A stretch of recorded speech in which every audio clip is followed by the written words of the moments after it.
संतोष नामक एक आदमी विशेष तरह का चिकन मंडी बिरयानी बनाकर उसी गांव में बेचता था। एक दिन वो चिकन मंडी बिरयानी बनाकर बेचने लगता है। चिकन मंडी बिरयानी, विशेष चिकन मंडी बिरयानी, आइए बाबू आइए।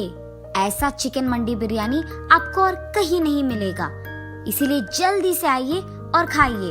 एक चिकन मंडी बिरयानी का सिर्फ 250 रुपए। जल्दी आइए बाबू, जल्दी आइए। उसके ऐसे चिल्ला चिल्ला कर बेचने के कारण आते जाते लोग उसी के मंडी के दुकान जाकर वहाँ बिरयानी को खरीद कर खाते थे। अरे संतोष, तुम्हारे तरह ये विशेष बिरयानी और कोई नहीं बना सकता। कितना ताजा और कितना स्वादिष्ट है ये बिरयानी। सच में तुमने कमाल कर दिया। ये तो मुझे पता है कि मेरे तरह इस विशेष चिकन मंडी बिरयानी को यहाँ और कोई नहीं बना सकता। ये कहके वो उसके दुकान आए हुए मेहमान को बिरयानी देते हुए रहता है। ऐसे ही इसके स्वादिष्ट बिरयानी बनाने के कारण उसके ही नहीं बल्कि आसपास के सारे गांव वाले भी संतोष के मंडी दुकान आके ही बिरयानी खाते थे। इसी कारण उसका दुकान बहुत कम समय में बहुत ही प्रमुख जगह बन जाता है और ऐसे ही उसे बहुत पैसे भी मिलते थे। अब इतने पैसे उसके आंखों के सामने देखकर संतोष समझ गया था कि उसके जैसे बिरयानी आसपास में कोई नहीं बना पाएगा और इसी कारण उसे घमंड भी आ जाता है। इसीलिए वो आए हुए मेहमानों से घमंड होके बात करता था। ऐसे कुछ दिन बीत जाते हैं। फिर संतोष का बेटा वसंत उसके पास आता है। पिताजी, मुझे डिग्री में बहुत अच्छी संख्या मिली है। मैं चाहता हूँ कि ऊंची पढ़ाई करके पुलिस बनूं। अरे मेरा बेटा तो बड़ा बन गया है, अब इसको पढ़ाने की क्या जरूरत है। ये अगर मेरे ही साथ काम करेगा, यहाँ व्यापार संभालेगा तो हम और पैसे कमा पाएंगे। वैसे भी मैं अकेले कोई काम नहीं कर पा रहा हूँ, मुझे मदद में एक हाथ तो चाहिए ही। और तो और मैं अपने बेटे को काम सिखाकर उसे अपने पास ही रख सकता हूँ ताकि वो मुझे काम में भी मदद करे और इस व्यापार को संभालने में भी। वसंत, तुम्हें पुलिस बनने की कोई जरूरत नहीं है। हमारे पास उतने पैसे भी नहीं हैं कि तुम्हें पढ़ाऊं। इसीलिए यही बेहतर है कि तुम मेरे साथ व्यापार में साथ दो और यहाँ दुकान में मुझे मदद भी चाहिए। और तो और ऐसे हमारे व्यापार को संभाल के मेरे साथ मदद करते हुए काम करोगे तो पुलिस की नौकरी की वेतन से बहुत ज्यादा कमा पाओगे। और कब समझोगे बेटा, मेरे साथ काम करो, ज्यादा पैसे कमाओ और खुश रहो। अब चुपचाप कल से यहाँ शुरू हो जाओ, ठीक है? क्या मैं अपना पढ़ाई रोककर पापा के साथ मंडी की बिरयानी बना के उसे बेचूं? हाँ, अब अगर पापा की बात नहीं सुनूंगा तो वो बहुत बुरा मान जाएंगे। तो अब करना ही पड़ेगा और उनका बात सुनना ही पड़ेगा। यही सोचते हुए वो निराश होकर अपने घर चले जाता है और इस सोच में पड़ जाता है कि वो क्या करे। अरे हाँ, मैं ऐसा कर सकता हूँ। मैं पापा के साथ सुबह दुकान में उनकी मदद करूँगा और शाम को घर लौटते ही अपनी पुलिस ट्रेनिंग के लिए तैयार हो जाऊंगा। पैसे मैं पापा को पता चले बिना माँ से ले लूंगा। ऐसे तो पापा भी खुश रहेंगे और मैं भी। ऐसे ही उसके बाद उसके फैसले के मुताबिक ही वसंत दिन में अपने पापा के साथ और उनकी मदद करते हुए रहता था और रात में उसकी माँ की सहायता से पुस्तकों को खरीदकर पुलिस बनने की तैयारी करता था। ऐसे कुछ दिन बीत जाते हैं। फिर उसकी परीक्षा का वक्त आता है। परीक्षा के दिन सुबह वो उसके पिता के साथ दुकान नहीं जाता है बल्कि वो अपना परीक्षा खत्म करके वहाँ से दुकान चले जाता है और हर रोज की तरह उसके पिता की मदद करने लगता है। लेकिन रात भर की पढ़ाई के कारण उसे बहुत नींद आने लगती है और वो दुकान में काम करने के बजाय गहरी नींद आने के कारण टेबल पे सो जाता है। टेबल पे सो जाना वसंत के पिता संतोष देखते हैं और गुस्से में उसके पास जाकर ऐसे कहते हैं, वसंत, वसंत, सुबह सुबह तुम्हें नींद क्यों आ रही है? तुम रात भर सोए नहीं? जी पापा, वो मुझे नींद आ गई अचानक तो मैं सो गया। माफ कीजिए, मैं काम करना शुरू कर दूंगा। वसंत, तुम ऐसे ही करोगे तो अमीर छोड़ो नालायक बन जाओगे। और इतना ही नहीं, ये दुकान ही हमें वो पैसा देगा जिसके सपने हम देख रहे हैं। ऐसे ही सोते रहोगे तो सपना सच कब करोगे? ऐसे गुस्से में उसको डांटकर संतोष वहाँ से चले जाता है। वसंत की परीक्षा खत्म हो जाने के कारण वो अगले दिन से हर रोज की तरह उसके पिता के दुकान जाकर सारे काम वैसे के वैसे ही करने लगता है और उसके परीक्षा के परिणाम का इंतजार भी करता है। कुछ दिन बाद उसके परीक्षा के परिणाम आ जाते हैं। उसमें वसंत के अच्छे मार्क्स आने के कारण उसे जल्द ही पुलिस की ट्रेनिंग के लिए जाने की जरूरत पड़ जाती है। तो इसका मतलब ये हुआ कि मेरे कहने के बावजूद तुमने पढ़ाई करके पुलिस की नौकरी के लिए कोशिश किया है। मैंने तुम्हें बहुत बार समझाया कि उससे ज्यादा पैसे हमारे इस व्यापार में आएंगे। चलो छोड़ो, तुम्हें तो वैसे भी ये बातें समझ में नहीं आएंगी। अब से तुम्हारे बिना भी यही व्यापार अच्छा चलेगा और अकेले ही मैं इसे खूब चला सकता हूँ। तुम्हारे आने या जाने से कोई फर्क नहीं पड़ता है और अब से तुम्हारा घर में रहना या ना रहना तुम्हारी मर्जी है। इससे मुझे कोई फर्क नहीं पड़ेगा। अब से मुझे तुम्हारी जिंदगी के बारे में कुछ भी नहीं पता चलना है। तुम्हें जो करना है करो। ऐसे गुस्से में वसंत पे क्रोधित होकर संतोष वहाँ से चले जाता है। काश पापा समझ पाते कि पुलिस की नौकरी मेरे लिए बहुत जरूरी है और यही मेरा ख्वाब है, मेरा सपना है और मैं सिर्फ यही करना चाहता हूँ। अब नहीं समझ पा रहे हैं। आशा करता हूँ कि पापा कभी न कभी मेरी इस बात को, इस सपने को समझ पाएंगे। पर अगर अब मैं इनके लिए ये नौकरी छोड़ दूंगा तो आगे कभी नहीं कर पाऊंगा। इसीलिए मुझे देर नहीं करना होगा। अभी मुझे पुलिस की ट्रेनिंग के लिए चले जाना होगा। उसके फैसले के मुताबिक ही कुछ ही महीनों में वो पुलिस की ट्रेनिंग के लिए चले जाता है। ट्रेनिंग खत्म करते ही उसके अपने गांव के पड़ोस गांव में उसको इंस्पेक्टर का नौकरी मिलता है। जब वो अपने पिता के पास ये खुशखबरी देने जाता है तो वो उनसे बात तक नहीं करते हैं और उनका मुंह मोड़ के वहाँ से चले जाते हैं। वसंत उसकी नौकरी बहुत इज्जत और जिम्मेदारी से निभाता है और इसी कारण उस सारे गांव में और पड़ोसी गांव में भी उसकी बहुत तारीफ करते थे। और यहाँ संतोष उसके दुकान में कोई भी नौकर नहीं लगाता है, अकेले ही सारे काम करते रहता है। और ये सब उसी गांव में रहने वाले दो आदमी दूर से देखते रहते हैं। संतोष को सारा दुकान और व्यापार अकेले संभालते हुए देख वो दोनों आदमी एक दिन जब संतोष उसके दुकान पे नहीं था, उस मौका देखकर उस दुकान को कब्जा कर लेते हैं। दुकान को लौटने के बाद जब संतोष देखता है कि उसके दुकान में दो नए लोग काम कर रहे थे, वो चौंक जाता है और उनसे जाकर पूछता है, आप इसी गांव के लोग हो ना? क्या आपको पता नहीं है कि ये मेरा दुकान है? आप यहाँ बिरयानी क्यों बना रहे हो? हाँ, ये हमारा दुकान है। तुम हमारे दुकान आकर हमसे ही पूछ रहे हो? तुम ये बताओ कि यहाँ क्यों आए हो? ऐसे हमारे दुकान को तुम्हारा दुकान कहोगे तो हम चुप नहीं बैठने वाले। उन आदमियों का ऐसे कहने के कारण संतोष चौंक जाता है और उसके पड़ोसी दुकान वाले के पास जाता है। भैया, आपको तो पता है कि ये मेरा दुकान है, तो ये लोग आ रहे थे, आपने उन्हें रोका क्यों नहीं? अरे वाह, जब हमें तुम्हारी जरूरत थी तो तुम बहुत घमंड थे।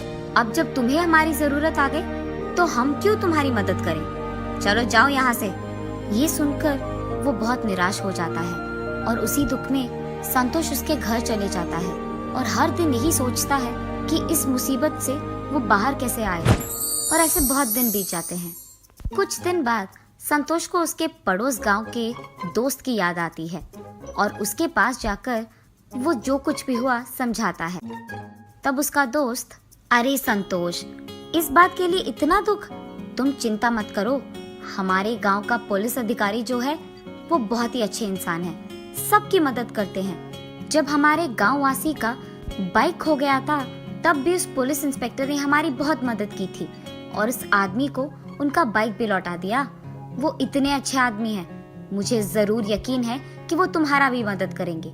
चलो बिना कोई देरी के उनके पास चले जाते हैं। ये कहकर संतोष का दोस्त उसको उस पुलिस अधिकारी के पास ले जाता है। इंस्पेक्टर साहब, यही है मेरा दोस्त संतोष, और जो कुछ भी हुआ वो इंस्पेक्टर को बताता है। जब संतोष इंस्पेक्टर से मिलने जाता है, वहाँ अपने बेटे को देख संतोष चौंक जाता है और बिना कुछ बात किए वो वहाँ से चलने लग जाता है। पापा रुकिए, हमारे दुकान पे किसी ने कब्जा कर दिया, मैं उन्हें नहीं छोड़ूंगा। हम हमारी दुकान को वापस पाएंगे, चलिए। अरे संतोष, इंस्पेक्टर साहब तुम्हारे बेटे हैं, तुमने तो ये बात बताई भी नहीं। अरे अब चिंता करने की कोई जरूरत नहीं, तुम्हारा बेटा है, ये काम करके ही वापस आएगा। चलो हम भी उसके साथ जाते हैं। और ऐसे वो तीनों संतोष की दुकान के पास जाते हैं। वहाँ दो और लोगों को काम करते हुए देख, हम सालों से इस दुकान में काम कर रहे हैं। तुम्हारी इतनी जुर्रत कि तुम यहाँ कब्जा करके बिरयानी बना के बेच रहे हो? हमारी दुकान हमें वापस कर दो, वरना तुम्हें तो मैं छोड़ूंगा नहीं। अरे साहब, हमें तो पता भी नहीं था कि ये आपका दुकान है। हमने इसका कब्जा कर दिया और उसके लिए हमें माफ कर दीजिए। हमें हमारी गलती का एहसास हो गया है। आप आपकी दुकान को वापस ले लीजिए, हम यहाँ से चले जाएंगे साहब। आइंदा अगर ऐसे ही किसी का दुकान या कुछ भी कब्जा किया तो देखना क्या होगा। जी साहब, माफ कीजिए। उसके बाद वसंत उसके पिता संतोष को और संतोष के दोस्त दोनों को उसके घर ले जाता है। बेटा, मैंने तो तुम्हारी बात भी नहीं सुनी थी, पर फिर भी तुमने मेरे खिलाफ कोई भी गुस्सा नहीं रखा है, और जब मुझे तुम्हारी जरूरत पड़ी तो तुमने ही हमारे दुकान को उन लोगों के कब्जे से आजाद किया।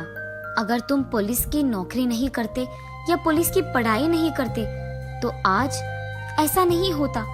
हम दोनों शायद उसी दुकान में काम करते हुए किसी और के कब्जे के कारण रो पड़ते थे। उससे ज्यादा हम कुछ नहीं कर पाते, पर आज तुम्हारी इस पढ़ाई के कारण ही मैं इस मुसीबत से निकल पाया हूँ। आज तुम्हारी वजह से मुझे मेरी गलती का एहसास हुआ है। कोई भी नौकरी करते हुए ज्यादा पैसे कमाकर घमंडी रहना सही नहीं है। तुम्हारी तरह अच्छी पढ़ाई करके, मेहनत करके काम करते हुए सारे गांव वालों का इज्जत कमाना सच्चा काम है, और यही नेक और ईमानदार काम है। ये मैं समझ नहीं पाया बेटा, और इसके लिए मुझे माफ कर दो। पापा, आपको आपकी गलती का एहसास हो गया, मेरे लिए यही काफी है। चलो, ये सब भूलकर हम पहले की तरह खुश रहेंगे। तब से संतोष घमंडी व्यवहार छोड़कर सभी के साथ अच्छे से बात करते हुए, मेहनत से काम करते हुए उसके व्यापार को संभालते रहता है, और दूसरी तरफ उसका बेटा वसंत पुलिस की नौकरी करते हुए सबकी सहायता करते हुए खुश रहता है। दोनों मिलकर उनके अपने अपने काम का इज्जत करते हैं और खुश रहते हैं। भुट्टे वाला। एक गांव में 3 सबसे अच्छे दोस्त भूषण, रवि और संतोष रहते थे। इन तीनों दोस्तों ने मिलकर मकई की फसल की कटाई शुरू की। उनकी पत्नियां नाश्ते के डिब्बे के साथ रोज खेत आती थीं और अपने पतियों को खाना खिलाती थीं। तीनों किसान एक दूसरे के बहुत करीब थे, यहाँ तक कि उनकी पत्नियां भी एक दूसरे के बहुत करीब थीं। तीनों ने बहुत मेहनत की और बदले में उन्हें बहुत अच्छी फसल मिली। इसके साथ वे गांव के बाजार में मकई बेचने लगे।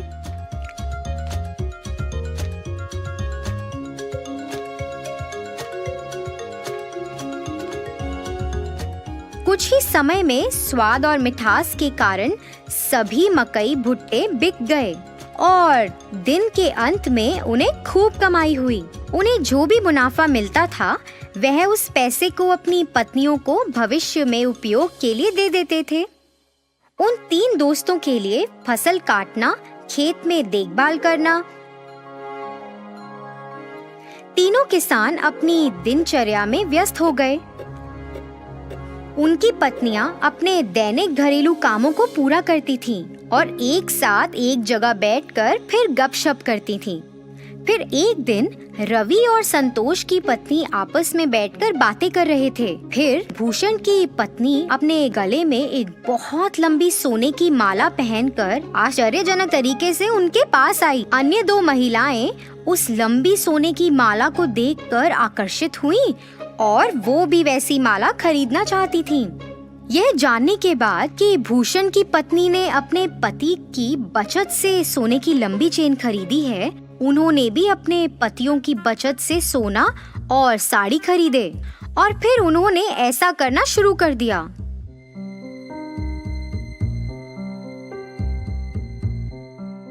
पतियों ने अपनी पत्नियों को सोने की माला और महंगी साड़ी पहने देखा और उनसे इसके बारे में पूछा। ऐसा बेफजूल खर्च पर पैसा बर्बाद करने के कारण वह सभी अपनी पत्नियों से नाराज थे और तीनों गुस्से में घर से निकल गए और सीधे खेत में आ गए। तीनों ने इस पर चर्चा की। वह उन्हें सबक सिखाना चाहते थे। उन्हें ऐसा लगा कि अगर वह अब सही निर्णय नहीं लेंगे तो भविष्य में नुकसान उठाना पड़ सकता है। इसलिए वे एक विचार लेकर आए जो इस मामले में उनकी मदद कर सकता था। इसे लागू करने के लिए सभी घर वापस गए। हमारे भविष्य के बारे में बिना सोचे तुमने हमारी बचत को बर्बाद कर दिया। इसके बदले में तुम्हें एक व्यवसाय या नौकरी करके अपने सोने और साड़ियों के मूल्य जितना पैसा कमाना पड़ेगा। तुम तीनों आपस में फैसला करो कि इतनी बड़ी रकम कैसे कमाओगे और हमें अपना अंतिम फैसला सुनाओ।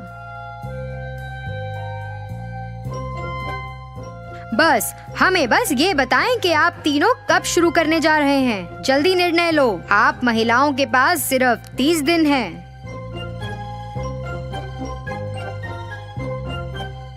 तीनों अपनी पत्नियों को समझाकर घर से निकले। उसके बाद तीनों पत्नियां अपने सामान्य स्थान पर मिली। 30 दिनों में इतनी बड़ी कमाई कैसे संभव है?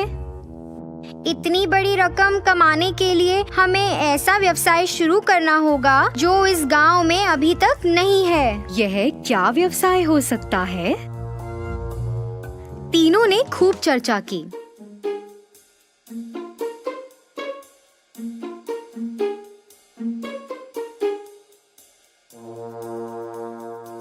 अरे मेरे पास विचार है। हमारे पति से सभी भुट्टे खरीदते हैं। हम 3 प्रकार के भुट्टे बेच सकते हैं। एक कच्चे, फिर एक तले हुए और एक वो जिस पर नींबू, नमक और काली मिर्च का लेप हो। अन्य 2 महिलाएं भी भूषण की पत्नी से सहमत थी। वे तीनों अपने पतियों के पास गईं और अपने विचार के बारे में बताया। उनकी बात सुनकर तीनों किसानों ने सहमति जताई। उस दिन से उन तीनों ने बहुत मेहनत करना शुरू कर दिया, जैसा कि उन्होंने अपने पतियों से वादा किया था। उन्होंने अपनी दुकान के ठीक सामने एक बोर्ड लगाया जिस पर लिखा था कच्चा भुट्टा 15 रुपए, तला हुआ भुट्टा 20 रुपए और तला हुआ भुट्टा नमक, नींबू और काली मिर्च के साथ 25 रुपए। एक महिला ने भुट्टे का छिलका उतारा, दूसरी ने भुट्टे को भूना और तीसरी ने भुट्टे पर नींबू, नमक और काली मिर्च का लेप लगाया। बाद में उन्होंने उसे बेचकर पैसे कमाए। हालांकि ये महंगा था, पर फिर भी लोगों ने उसे खरीदना शुरू किया। 2 दिनों में ही काफी लोग भुट्टे लेने के लिए आए। उस मीठे रसीले भुट्टे के लिए लोग लंबी कतार में खड़े होकर इंतजार कर रहे थे। दिन के अंत में उन्होंने भुट्टे बेचकर 6000 रुपए कमाए। इसी तरह से यह 30 दिनों तक जारी रहा और उन्होंने लगभग 1,80,000 रुपए कमाए। 31वें दिन वे तीनों अपने व्यवसाय से कमाए हुए पैसे लेकर अपने पतियों के पास गईं। पैसे वापस देने के बाद उन्होंने अपने पतियों से वादा किया कि वह अपने व्यवसाय को जारी रखेंगी और कड़ी मेहनत करेंगी। इसी तरह तीनों महिलाओं को पैसों और मेहनत का मूल्य पता चला।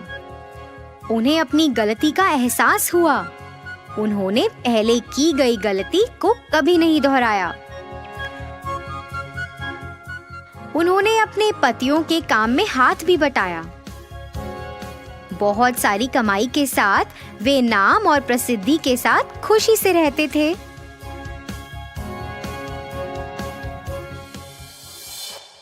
माधवपुर नामक एक गांव में थे 2 आदमी, विनोद और सात्विक, जो पड़ोसी थे।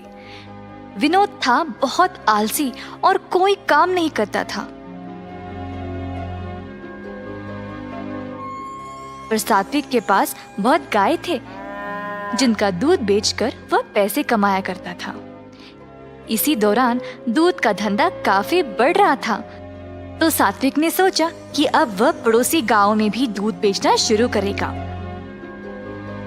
अपने जमाए हुए पैसों से उसने नई साइकिल खरीदी, जिससे वह बाकी के गांवों में जाकर दूध बेचने लगा। एक सुबह जब सात्विक काम के लिए अपनी साइकिल पर निकला, तब विनोद ने उसको देखा। अरे, मुझे बिना बताए सात्विक ने नई साइकिल खरीद ली। उसके लौटने के बाद पूछूंगा। ऐसा सोचकर विनोद उसके घर के बाहर सात्विक के लौटने का इंतजार करने लगा। कुछ समय बाद सात्विक दूध बेचकर वापस आया। जब हो सात्विक,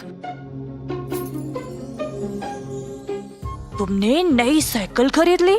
हाँ विनोद, क्यों, क्या हुआ? अरे कुछ नहीं, बस यही जानना चाहता था कि नई साइकिल के लिए पैसे कहाँ से आए। भाई, आज तक जो भी दूध बेचा ना, उसमें से मैंने थोड़ा थोड़ा जमाया इस साइकिल के लिए, जिसकी मदद से अब मैं पास वाले गांव में भी जाकर दूध बेचने लगा हूँ। अच्छा, अरे तू तो काफी समझदार निकला सात्विक। विनोद हंसते हुए सात्विक के लिए खुश होने का नाटक किया और फिर अपने घर चला गया। घर जाकर विनोद सोच में पड़ गया कि इतने कम समय में सात्विक ने नई साइकिल खरीद कैसे ली। विनोद ने खुद तो कुछ नहीं लिया। उदास होकर विनोद गहरी सोच में ही डूबा रहा। मैं क्यों इतना उदास रहूं?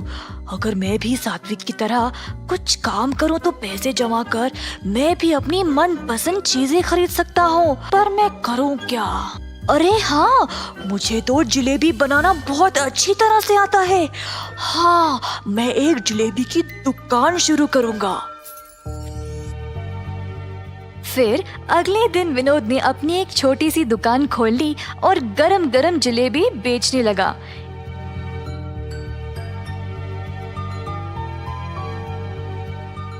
एक जलेबी 5 रुपये, आधा किलो 50 रुपये और 1 किलो 100 रुपये में। इस प्रकार विनोद ने बहुत स्वादिष्ट जलेबी कम भाव में बेचने लगा।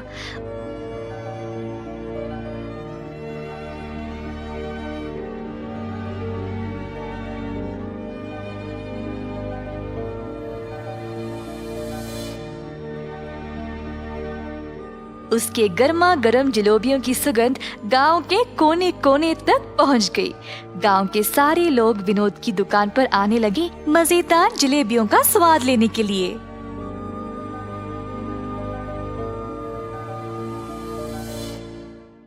कुछ ही दिनों में विनोद की जलेबी बहुत मशहूर हो गई। एक दिन रमेश नामक एक आदमी उसकी दुकान पर जलेबी खा रहा था। वाह विनोद, तुम्हारे हाथों की बनाई हुई जलेबी बहुत ही मजेदार है। इतने कमाल की जलेबी मैंने आज तक खाए ही नहीं भाई, वाह। ऐसा कहकर रमेश जलेबी के मजे ले रहा था और बाकी के लोगों ने भी उसकी बहुत तारीफ की। पूरे गांव में विनोद की दुकान और भी मशहूर हो गई। अब धीरे धीरे विनोद थोड़ा घमंडी बनने लगा। मेरे जैसे जलेबी तो और कोई बना ही नहीं सकता। मुझे जलेबियों का दाम भी बढ़ाना पड़ेगा, इससे मैं और ज्यादा मुनाफा कमा सकता हूँ। दुकान पे आए हुए सब लोगों को विनोद ने बोला, जी आज से एक जलेबी 10 रुपए, आधा किलो 100 रुपए और 1 किलो 200 रुपए में। एक आदमी उदय जो जलेबी खरीदने आया था, उसने कहा, अरे भाई साहब, जलेबी इतनी महंगी कब से हो गई है? बाकी के दुकानों में तो किलो 100 रुपए में ही बेचते हैं। अगर मेरे जैसे स्वादिष्ट जलेबी कहीं और मिले ना, तो वही जाकर खा लीजिएगा, मुझे कोई फर्क नहीं पड़ेगा। विनोद जैसी स्वादिष्ट जलेबी कहीं और नहीं मिलेगी, ऐसा सोचकर लोगों ने अब महंगी जलेबी खरीदना शुरू कर दी। इस गांव में मेरे जैसे जलेबियों को टक्कर देने वाला और कोई है ही नहीं। गांव वालों को तो अब मेरे स्वाद की लत लग चुकी है। ऐसा सोचकर उसने जलेबी को तोलने वाले तराजू के नीचे सबकी नजर से चोरी एक छोटा सा भार लगा दिया, जिससे वे लोगों को ज्यादा पैसों में कम जलेबियां बेच सके। इसी तरह विनोद का कारोबार उसके अनुसार चलता रहा।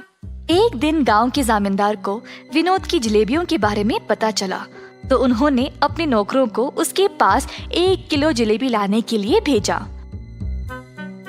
नौकर गए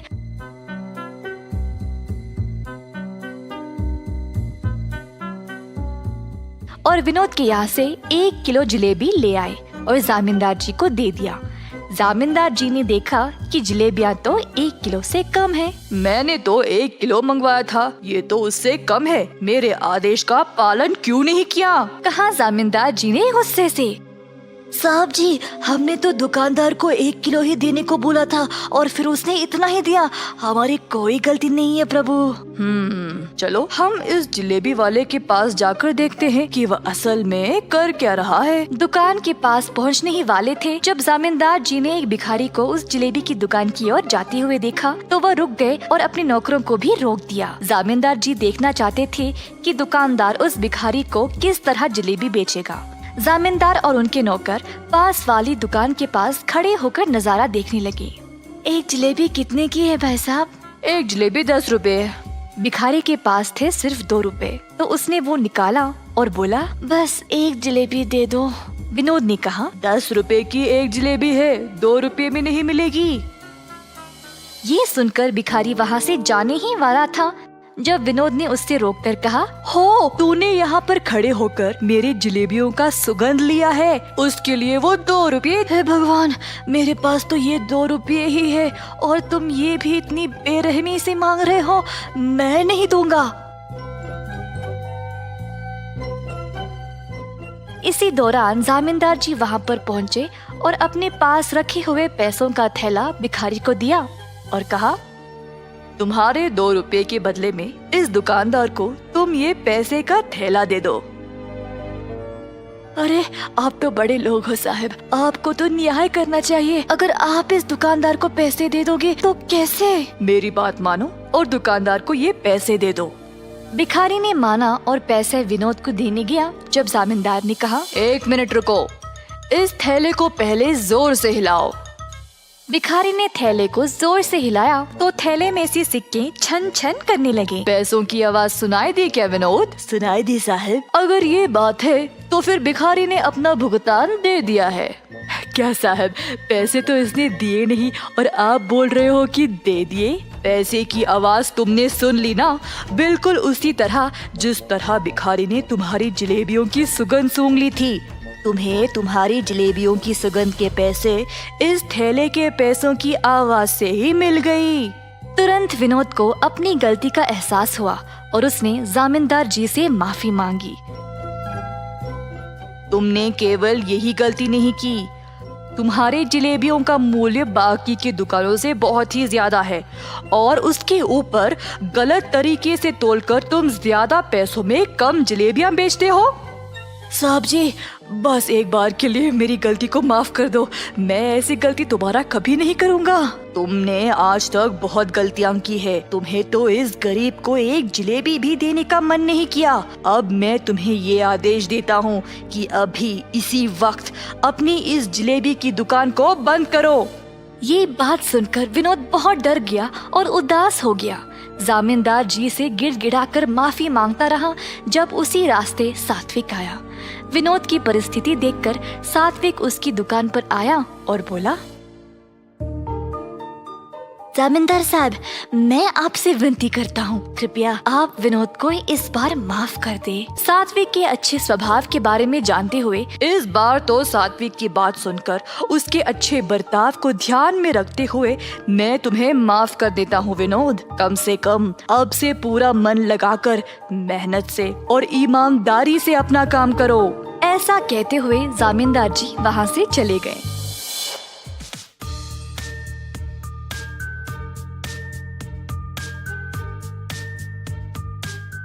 सात्विक और जामींदार जी की बात सुनकर विनोद ने अच्छा नाम कमाने का ठान लिया। पूरी लगन और ईमानदारी से उसने दोबारा अपना कारोबार शुरू किया। इस वजह से अब और भी लोग उसके पास जलेबी खाने आने लगे।